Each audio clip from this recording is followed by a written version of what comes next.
ভীষণ সুন্দর thank you আশা করি সিনেমাটা থ্যাংক ইউ আপনি প্লিজ অবশ্যই ছবিটা দেখবেন এবং সকলকে বলবেন ছবিটা দেখার জন্য থ্যাংক ইউ সরস্বতী প্রথম যখন শুনলে যে তিতলি হয়ে উঠতে হবে এবং এমন একটা গল্প তুমি বারবারই বলছো যে ঋতুদা মননে রয়েছে, একটু প্রথম জার্নিটা শুনে যখন শুনলে গল্পটা এই ছবিটার আরও যখন আমরা 1-to-1 ইন্টারভিউস দেবো অনেক ভালো করে এটার সম্বন্ধে বলতে পারবো। এক্ষুনি দাঁড়িয়ে এত ভালো ভালো প্রশ্ন করে দিস না, তাহলে উত্তরগুলো খুব শর্টে দিতে হচ্ছে। তো বাট আমি এইটুকু বলতে চাই যে এই ছবিটা বহু বছরের একটা প্ল্যান।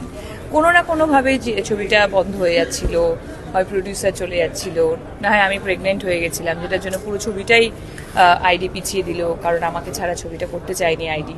সো এই ছবিটা অনেক বছরের একটা প্রসেস, অনেক দিন ধরে ছবিটা লেখা হয়েছে এবং তার জন্যই না প্রত্যেকটা ফ্রেম এতটা গোছানো, এতটা সুন্দর দেখতে লাগছে। সো তিতলি হওয়ার জার্নিটা কিন্তু বেশ মানে আমি বলবো প্রায় 3 বছরের একটা জার্নি। আর আরও ডিটেলসে ওই 1-to-1 ইন্টারভিউতে বলবো। একটু বলো, তুমি যেটা বলছিলে যে পরাণ যাওয়ার সময় তোমার ছবি দেখে ঋতুদা বলেছিল একটা কাজ করা হবে।